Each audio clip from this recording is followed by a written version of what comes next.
Señor, en diferentes maneras, Señor amado, así como me hablaste a mí, Señor, quizás de otra forma vas a hablar a tus hijos, Señor. Te pido que podamos estar atentos, Señor amado, a lo que tú quieras, Señor amado, en esta tarde, Señor. Me encomiendo en tus manos, Señor amado, te alabo y te bendigo por siempre, Señor. Amén. Amén. Bueno, estoy agradecida de poder traer la palabra, que hace mucho tiempo no lo hacía. Y bueno, a mí me encanta leer su palabra, me gusta escuchar, aprender más de él. Pero como decía en mi oración y como lo recordaba el Señor, que a mí siempre me costó poder expresarme. Siempre, desde chica me costó mucho expresarme. Por ahí leía un libro y veía que no era lo mismo que le pasaba a mi hermana. Yo le veía a mi hermana que quizás tenía que rendir un montón de materias y a último momento ella estaba tranquila. Yo la veía que estaba tranquila y digo, ¿no vas a estudiar, Jane? Le digo, mi hermana más grande, no vas a estudiar, pero tenés que, ya va a llegar la hora. No, ahora lo leo. Y a veces se ponía a hacer otra cosa y después cuando llegaba al salón, agarraba y se ponía a leer lo último o repasar y le quedaba todo. Agarraba y rendía, no, me fue bien, ya aprobé. Ay, yo decía, ay Señor, ¿por qué no me diste a mí eso también?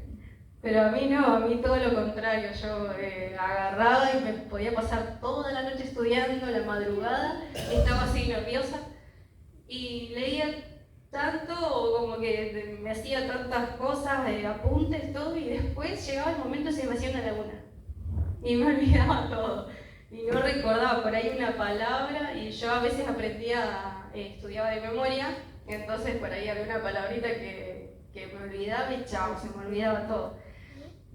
Pero bueno, gracias al Señor pude terminar el colegio, pude terminar el secundario, porque Él me ayudó y bueno, me ayudó en esa noche que me ponía a estudiar para poder rendir las materias, y eso le pedía al Señor que me traiga sabiduría a recordar, y Él me ayudaba y sacaba todo nervio. Y bueno, y en esta tarde venía... mi mamá ya me había pedido para el jueves pasado, pero como fue mi cumpleaños en la semana y yo decía, no me voy a poder concentrar porque iba a estar haciendo muchas cosas en casa y decía, no, necesito ponerme más a estudiar porque no, hace un montón tampoco que también que deje que no estoy estudiando en el colegio o en algún lado, y digo, me cuesta un montón que me queden las cosas. Y bueno, le digo, si querés el jueves que viene, le digo, pero este jueves me complica mucho, no me quiero comprometer porque no voy a poder. Y después mi mamá no me dijo más nada. Mi mamá ni me preguntó nada, no me mandó mensajito, y ella siempre cuando dice algo me dice, ¿y estás preparando? ¿O y vas a poder? Nada. Y yo dije, bueno, no le voy a decir nada. Si se olvida, bueno, pero por las dudas voy a preparar algo. Y por las dudas, digo, voy a poner a preparar un tema, algo, pero bueno, el Señor quiso así, porque apenas llegué me dijo, ¿y preparaste algo? Y le dije, sí, pero ya me quería escapar también por miedo de que por ahí no tengo tanta expresión bien. Pero bueno, que sea lo que el Señor quiera. Amén. Y meditando decía, ¿de qué puedo hablar? ¿Qué puedo decir? ¿Qué es lo que quiere el Señor que aprenda? Primeramente yo, porque sabemos que cada uno de los que predica acá en este lugar, primeramente yo creo que la palabra toca a la vida, porque si no, no podría decir, hace esto si no te lo estás haciendo vos. Y yo digo, ¿qué es lo que me querés hablar primero a mí para que pueda compartir con los hermanos, con tu iglesia? Y decía,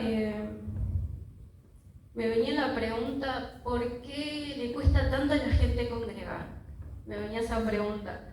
¿Por qué le cuesta tanto a la gente venir a la iglesia? ¿por qué la gente se enoja con la iglesia?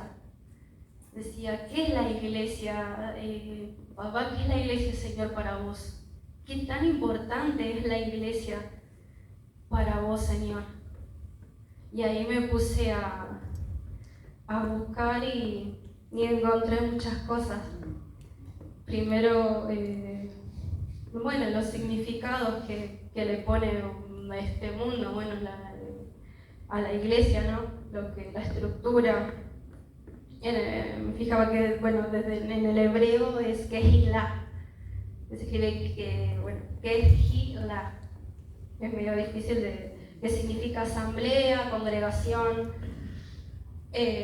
comunidad, grupos organizados, unión, organización dentro de un grupo con un propósito en común.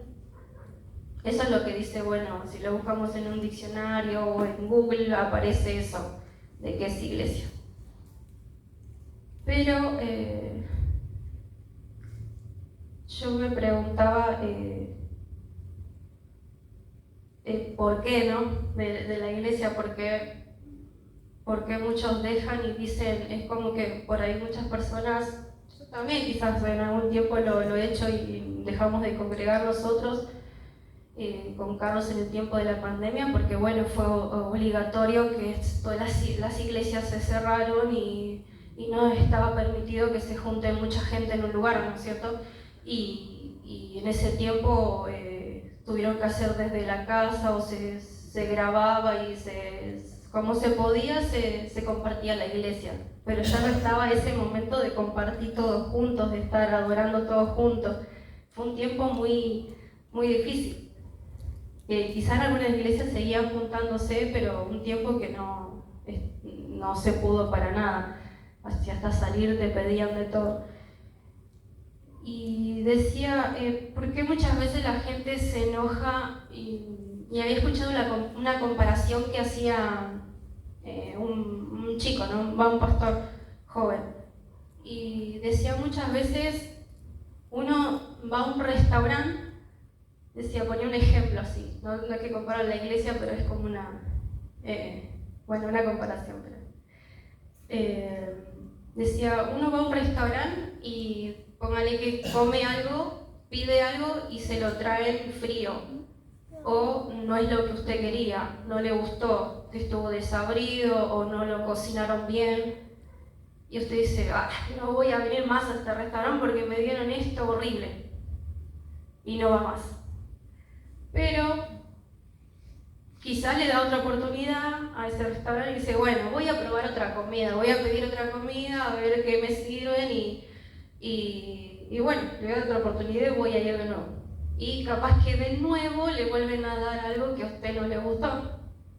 Y entonces no va más a ese lugar. Pero decía, por esas 2 malas experiencias que tuviste, ¿vas a dejar de ir toda tu vida a un restaurante? Decía. ¿Y cómo a veces pasa eso en las iglesias? Muchas personas por ahí tienen malas experiencias en una iglesia y no es que la iglesia falló, sino las personas. Muchas veces tuvieron, porque la mayoría de las veces porque tuve un conflicto con un hermano, o porque tuve un conflicto con el pastor, o con un líder, o con el que sea. Pero la iglesia no te falló. Son las personas que pueden fallarte, pero la iglesia, como decía el restaurante, no vas a dejar de ir, nunca más voy a pisar un restaurante porque comí feo ahí, no. Vas a ir y vas a ir a otro lugar y vas a probar, pero porque te gusta ir, ¿no? Y decía eso, pero no muchos por ahí lo comparan o lo entienden así, entonces como que crucifican y chao, no queremos a la iglesia. Y decía, como que si no, muchos sabemos que la iglesia, que es el cuerpo de ¿quién? De Cristo. Y Cristo es la cabeza, ¿no? Pero también que es el novio. Amén. Es el novio, es el esposo que está esperando a su iglesia. y decía, hay muchos por ahí pueden llegar a criticar o a menospreciar la iglesia, y eso es no amar a Dios, porque es no amar a su novia. O sea, también había escuchado otros ejemplos que decía, por ejemplo, está un novio y una novia y viene una persona de afuera y el novio sabe que su novia tiene falencias, conoce, o sea, todo lo que ella hace porque convive con ella, porque la conoció y sabe todo lo que puede hacer, lo que puede fallar, pero aún así la ama y está con ella y decidió estar con ella y la llama su novia y la llama su prometida cuando está por a casarse con ella. Y si llega a venir otra persona y dice, y usted es el novio, ¿no? Imagínese, pongan en el lugar que es el novio, llega a venir una persona y le empieza a insultar y decir, pero no sabe lo que es esta mujer, y es esto y es el otro. ¿Qué va a hacer el novio? No te metas con mi mujer, no te metas con mi novia. Y yo decía, ¿y Jesús debe hacer eso? Jesús debe agarrar un celo terrible cuando hay gente que critica a su iglesia, cuando hay gente que menosprecia a su iglesia, que somos todos nosotros, que somos el cuerpo de Cristo, que formamos cada uno una parte. Amén. Así que si nos criticamos entre nosotros, también estamos criticando a la novia de Cristo, estamos criticando a su amada. Y bueno, yo me puse a buscar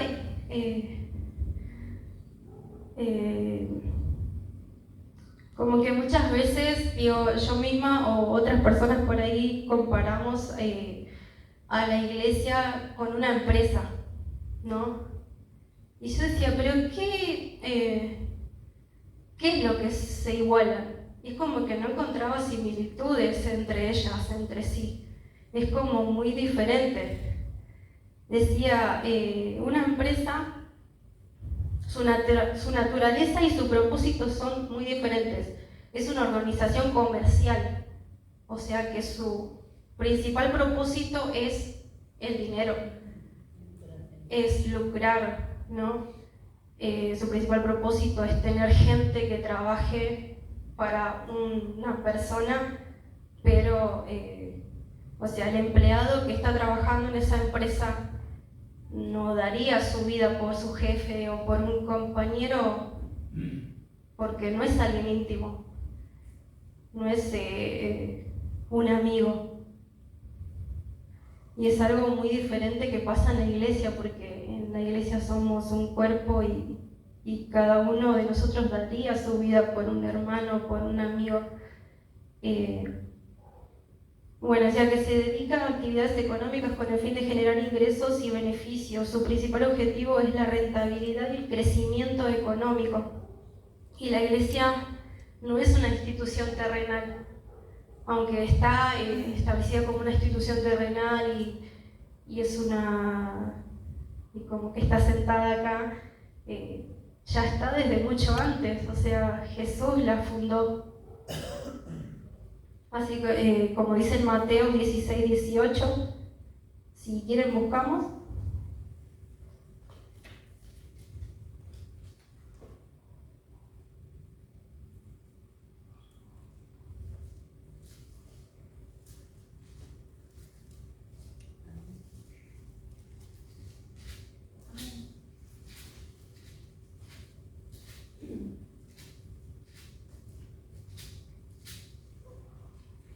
Mateo capítulo 16, versículo 18.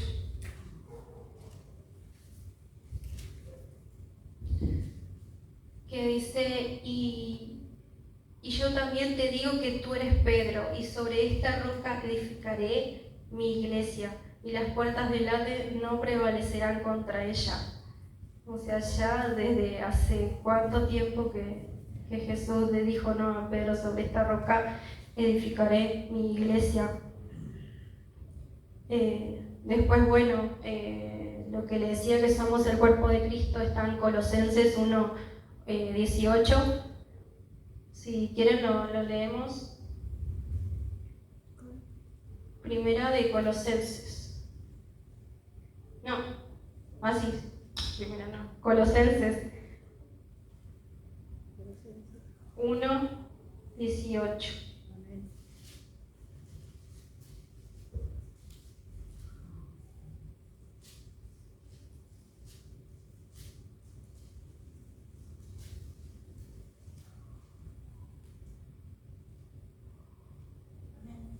Amén. Dice, y Él es la cabeza del cuerpo, que es la iglesia.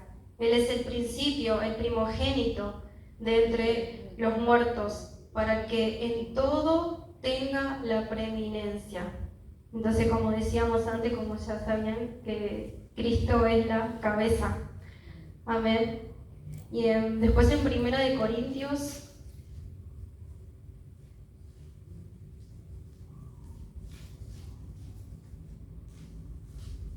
Primera de Corintios 12.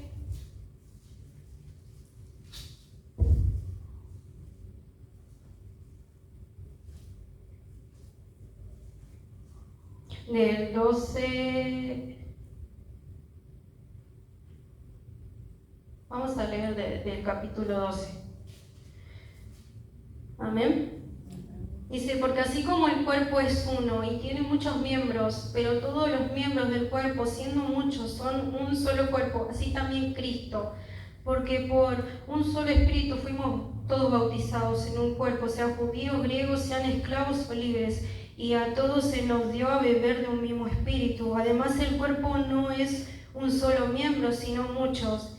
Si dijera el pie, ¿por qué no soy mano, no soy del cuerpo? Por eso no será del cuerpo. Y si dijere la oreja, porque no soy ojo, no soy del cuerpo, por eso no será del cuerpo. Y si todo el cuerpo fuese ojo, ¿dónde estaría el oído? Si todo fuese oído, ¿dónde estaría el olfato? Mas ahora Dios ha colocado los miembros, cada uno de ellos, en el cuerpo, como Él quiso. Y después, bueno, sigue todo, habla sobre lo que constituye la iglesia, ¿no? Algunos apóstoles, otros profetas, otros maestros. Pero, ¿qué dice? Que somos todos, formamos un cuerpo, no porque sea uno un ojo, dice, porque sea un ojo y no soy pie. Es como que si no soy esto, no soy parte de la iglesia. Si no ocupo tal cargo, no soy parte de la iglesia. No, todos somos parte, todos formamos parte, no es ni uno más que el otro. Porque la cabeza es Cristo, nosotros somos la parte de su cuerpo, somos su iglesia, pero, o sea, el principal es Jesucristo. Amén. Amén.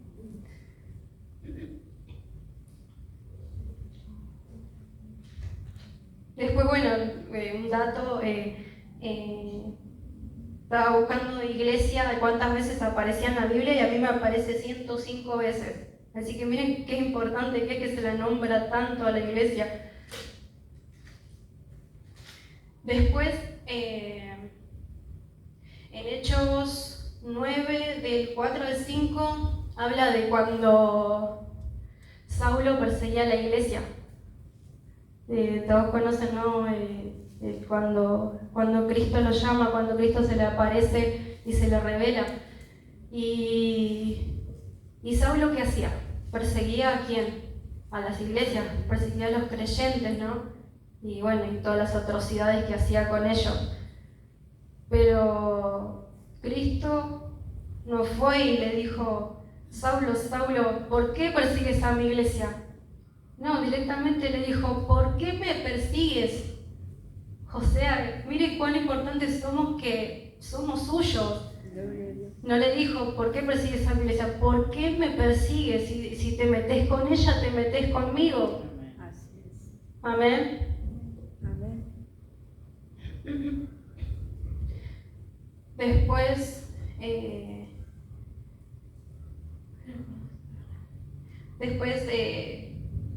algo que tenemos la iglesia, como fui buscando,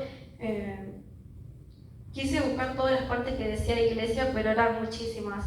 Así que anoté algunos ítems, algunos versículos como que me llamaron mucho la atención y uno está en Hechos, capítulo 12.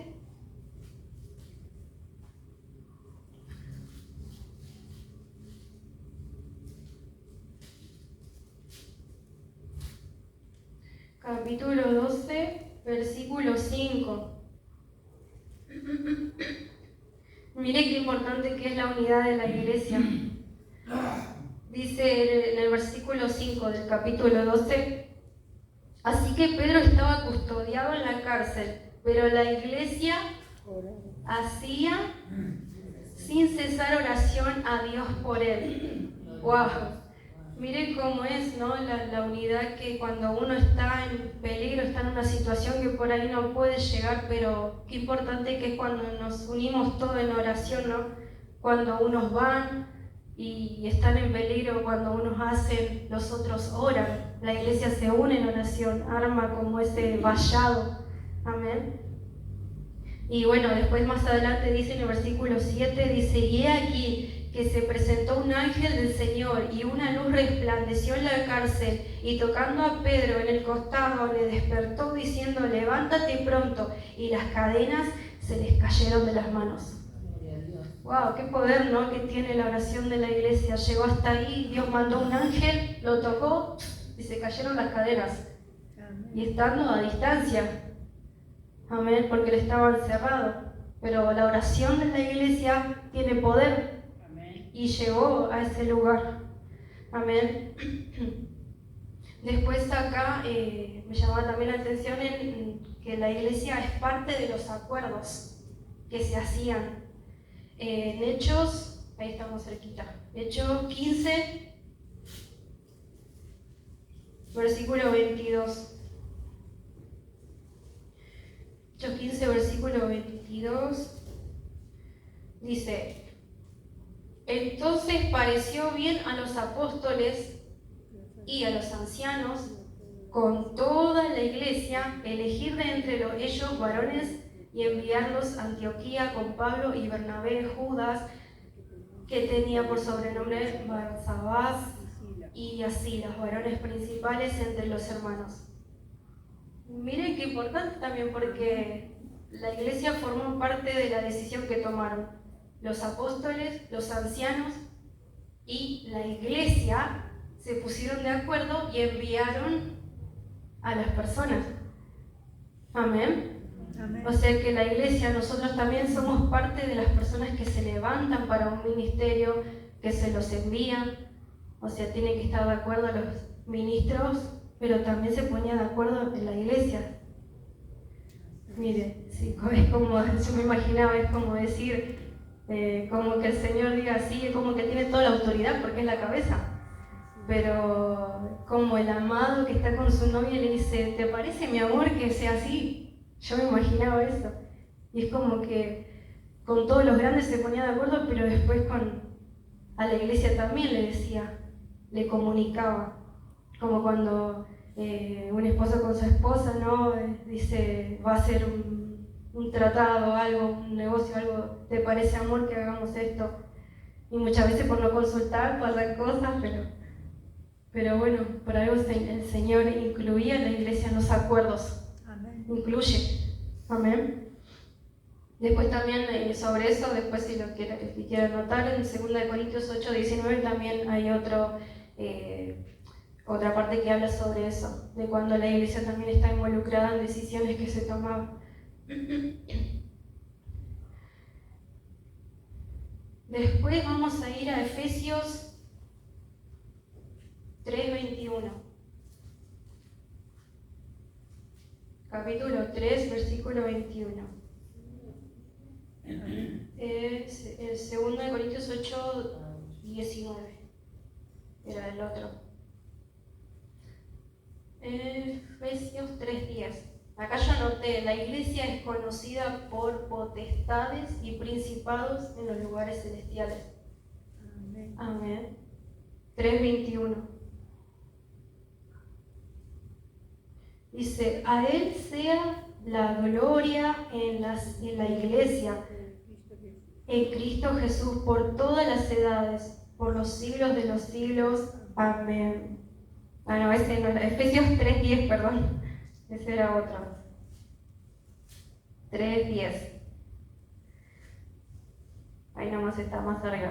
Para que la multiforme sabiduría de Dios sea ahora dada a conocer por medio de la Iglesia a los principados y potestades en los lugares celestiales. O sea que tenemos que estar armados y atentos, porque también somos conocidos por las potestades y por los principados. O sea, la iglesia es conocida por él, pero también la iglesia es conocida por el maligno, ¿no? De que quiere mandar esos principados y potestades a hacernos daño.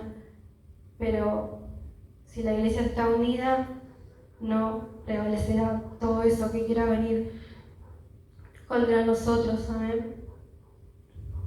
Amén. Después, bueno, ese que había leído, que era el 3:21, que la iglesia debe glorificar a Cristo, que es lo que nos juntamos, no cada domingo, cada jueves, cada martes. ¿A qué nos juntamos? A glorificar a Cristo. Como dice, a Él sea la gloria, en capítulo 3, versículo 21, a Él sea la gloria en la iglesia, en Cristo Jesús, por todas las edades, por los siglos de los siglos. Amén. Amén. Desde el más grande hasta el más chico, del más chico hasta el más grande, o sea, todas las edades en la iglesia glorifiquen a Cristo. Amén. Amén. Amén. Después, este versículo también es muy conocido, que está en Primera de Timoteo, capítulo 3, versículo 15. Amén. Amén. El que lo quiera leer.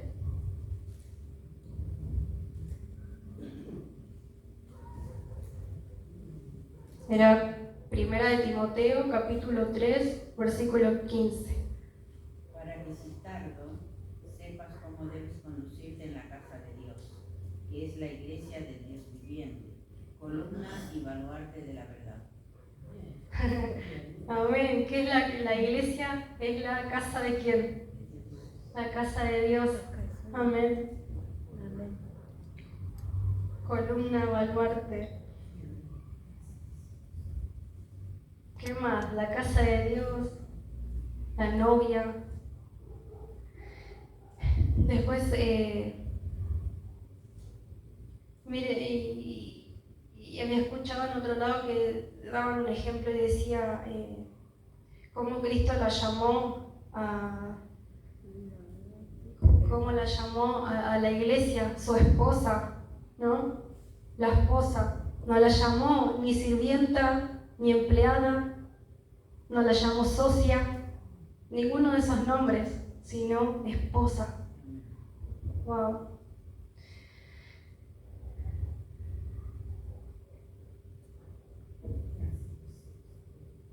Esposa del Cordero.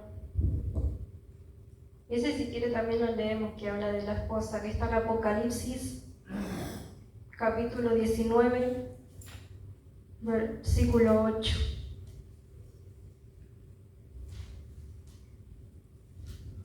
Apocalipsis, capítulo 19,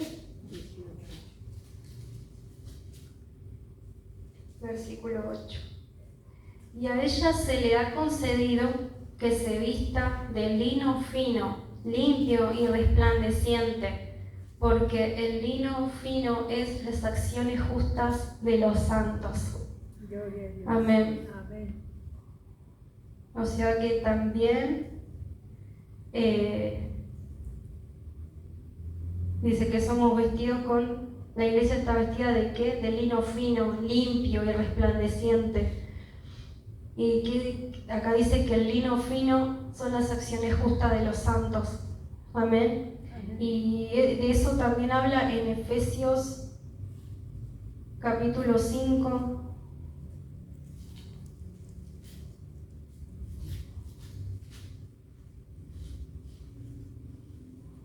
Capítulo 5, versículo 27. Amén. Dice, a fin de presentársela a sí mismo una iglesia gloriosa, que no tuviese mancha, ni arruga, ni cosa semejante, sino que fuese santa y sin mancha. Amén. Amén. Del 25, leo. Dice: maridos, amad a vuestras mujeres, así como Cristo amó a la iglesia y se entregó a sí mismo por ella, para santificarla, habiéndola purificada en el lavamiento del agua por la palabra, a fin de presentársela a sí mismo una iglesia gloriosa, que no tuviese mancha, ni arruga, ni cosa semejante, sino que fuese santa y sin mancha. O sea que esas vestiduras blancas las tenemos gracias a Él. Amén, una iglesia gloriosa y sin mancha gracias a ese sacrificio, a esa entrega que tuvo Cristo por su iglesia, para que pudiese presentársela así ante el Padre. Amén. Después uno de los versículos de lo que decía, porque que no hay que dejarse de congregar, ¿no? En la iglesia habla en Hebreos 10, 24 y 25, que dice que no dejemos de congregar como muchos tienen por costumbre. Amén. Amén. O sea que es importante congregar. Amén. Porque muchos por ahí se quedan con que yo soy iglesia. Sí, somos iglesia cada uno, ¿no? En donde vayamos somos iglesia. O sea, no somos el templo del Espíritu Santo, porque el Espíritu Santo mora en nosotros. Pero, y por eso en cualquier lado que vayamos podemos invocarlo y Él está presente y podemos tener experiencias hermosas. Pero Él quiere que nos congreguemos, dice, que no dejemos de congregarnos. Y lo importante que es la iglesia y estar todos juntos. Amén. Amén. Después, bueno, quería leer en Juan, capítulo 3.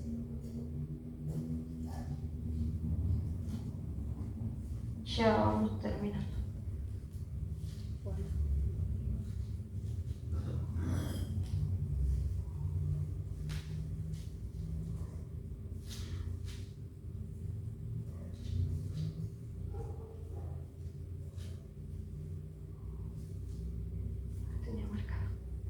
Juan capítulo 3, versículo 26 al 30.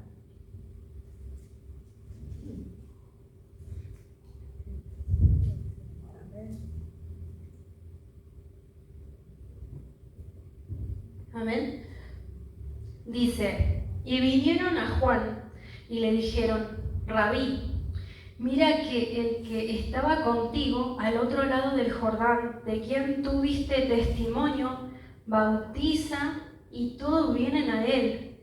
Respondió Juan y dijo, no puede el hombre recibir nada si no le fuere dado del cielo. Vosotros mismos me sois testigos de que yo dije, yo no soy el Cristo, sino que soy enviado delante de él. El que tiene la esposa es el esposo, mas el amigo del esposo que está a su lado y lo oye, se goza grandemente de la voz del esposo. Así pues, este mi gozo está cumplido. Es necesario que él crezca para que yo mengue. Amén. Entonces, ¿qué pasaba en ese tiempo? Es como que Juan era como reconocido en todos lados y todos lo seguían a él y todos eran bautizados por él, ¿no?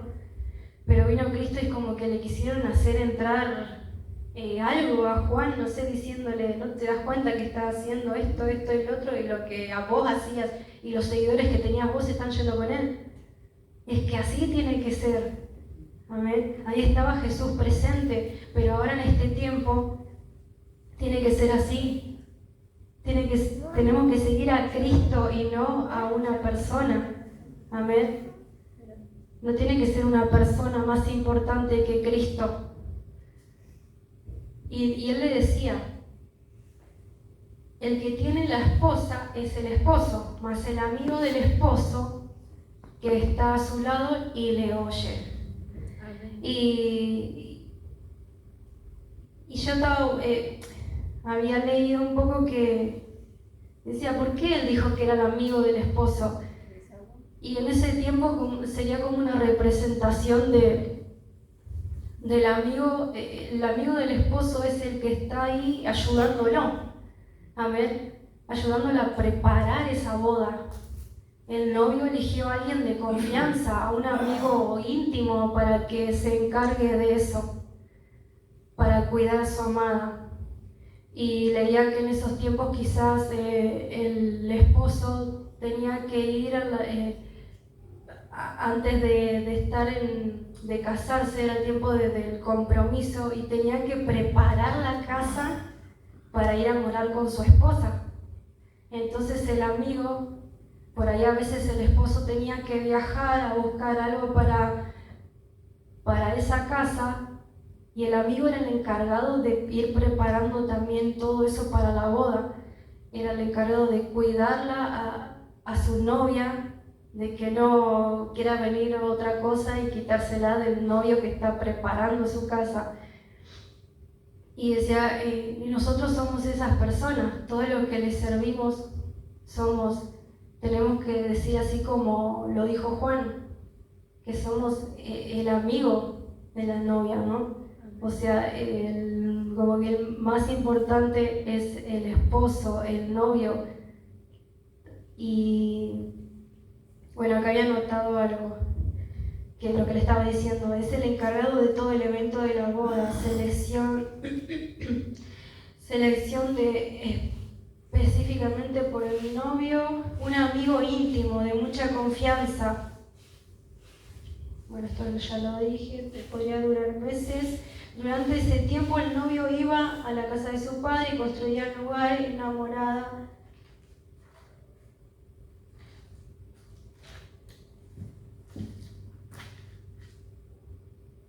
Y en ese tiempo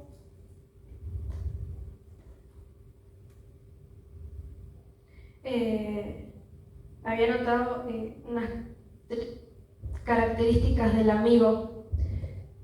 Tiene que tomar el asunto de forma personal. Amén. O sea, de corazón, porque es su novia. Cuidarla, tener cuidado de la novia de su amigo, de Jesús. Jesús no necesita ayuda profesional, sino alguien involucrado de corazón para cuidar lo más amado, que es su novia, su iglesia.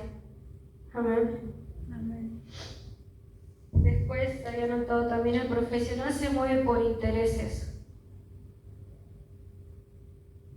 Como el amigo del esposo debe pasar más tiempo con el novio para conocerlo y presentarlo a la novia, manteniéndola expectante de su regreso. Amén. O sea que nuestro trabajo, el trabajo de cada uno es eso, mantener a la iglesia expectante del regreso del novio, que pueda sentir en nosotros el aroma de Cristo. O sea, que menguemos nosotros, que no sea yo ni él y quien sea, sino que el aroma de Cristo sea derramado y esa novia esté ansiosa, esté tranquila de que su amado va a volver por ella. Y también había notado en esa parte que decía, bueno, que el amigo tiene que pasar más tiempo con él que con ella, porque muchas veces por ahí también podemos decir, estoy en la iglesia todo el tiempo, en la iglesia, pero que no vaya a pasar que la novia se enamore de él, del amigo, de que está tanto tiempo ahí, sino que pueda sentir el aroma del novio.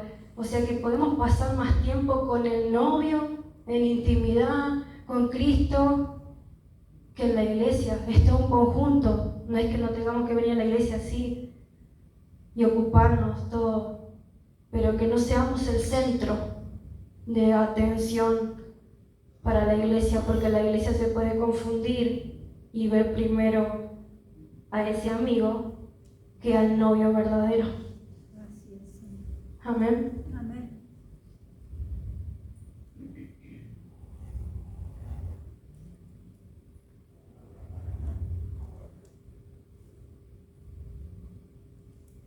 Bueno, ya había anotado un par de cositas más, pero bueno, es lo que le decía, que muchas veces por ahí en algunas iglesias como que se terminan enamorando más de los ministros que del novio.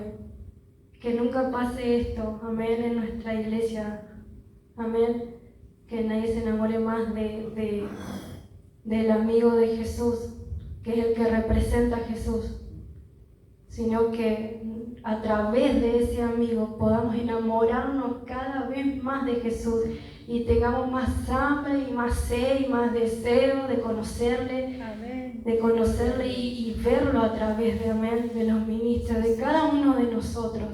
Cada persona donde vamos a un trabajo o algo que nos diga, wow, ¿cómo sos perfecto, o tenés estas virtudes? No, que puedan ver que es Cristo que está en nosotros, que puedan oler su aroma, que puedan ver que es Él viviendo en nosotros.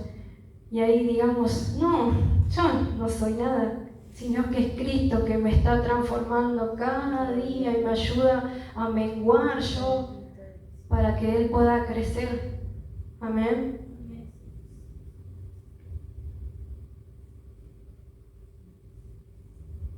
Y hay otra, había notado que a veces tenemos que ser como decía los ministros o las personas, ¿no? Cada uno que habla de Cristo, como un eunuco, decía, tenía que ser como un eunuco espiritual, o sea que no tenga ningún deseo por eso, sino que pueda solamente anhelar al amado, anhelar al novio, anhelar al esposo que va a venir pronto. Amén. Bueno, hasta acá. Por ahí tenía más cosas, pero hasta acá será. Amén. Y bueno, voy a hacer una oración. Papá, te doy gracias por este momento que hemos pasado, Señor amado, de poder escudriñar tu palabra, Señor, de poder leer cuán importantes somos, Señor, cuán importantes somos como iglesia, Señor, como tu cuerpo, como una unidad, Señor amado, como uno solo, Señor amado, siendo tú nuestro novio, Señor, y que sabemos que vendrás por nosotros, Señor. Ayúdanos, Señor, a hacer a esa iglesia, Señor amado, que a ti te agrada, Señor amado, aún en nuestras fallas, Señor amado, aún en las cosas que no hacemos, Señor amado, que tú seas, Señor amado, con tu Espíritu Santo ayudándonos, ayúdanos a ser cada día más unidos entre nosotros, Señor, a valorarnos cada uno, desde el más chico hasta el más grande, Señor amado, que solo tú seas el centro, Señor amado, de este lugar, Señor, y de cada iglesia, Señor amado. Bendito Rey, sé tú, Señor amado, sé tú nuestro amado, nuestro Rey. En cada momento, Señor, revélate, Señor, revélate a nuestras vidas, Señor, revélate a nuestros corazones, Señor amado. Enamóranos cada día más de ti, Señor. Queremos sentir tu fragancia, queremos sentir tu aroma, Señor. Cada vez que lleguemos a este lugar, Señor, que se sienta tu presencia, Señor amado. Aún en nuestros hogares, cuando vayamos, Señor amado, también tengamos esos momentos de búsqueda, Señor amado, de darte, Señor amado, honor a ti, darte honra a ti, Señor amado. En ningún momento dije, Señor, que nos glorifiquemos nosotros solos, Señor amado, sino que seas tú glorificado, Señor amado, en nuestras vidas, Señor. Glorifícate, Señor amado, en cada uno de tus hijos, Señor, según cada parte que forman del cuerpo, Señor amado. Glorifícate, Señor, y que nos podamos ver, Señor amado, que tú te puedas ver, Señor amado, en cada uno de nosotros, Señor. Te alabo, Señor, y te bendigo, Señor, por siempre, y te doy gracias por Permitime ser parte, Señor amado, de la iglesia, de tu novia, Señor amado, de tu cuerpo. Ayúdanos, Señor, a poder llegar a otras personas, Señor amado. Fortalece la vida de aquellos, Señor amado, que salen a las calles, Señor, a traer a más gente a tu casa, a conocer, Señor amado, de ti, Señor amado. Ayúdanos a estar cada día en unidad, Señor, en oración, Señor, en brindar, Señor amado, lo que tú nos das, Señor, lo que por gracia recibimos, por gracia podamos dar, Señor. Te alabamos, Señor, te bendecimos por siempre, Señor. Te alabo en el nombre de Jesús. Amén y amén. Gloria a Dios. Gracias.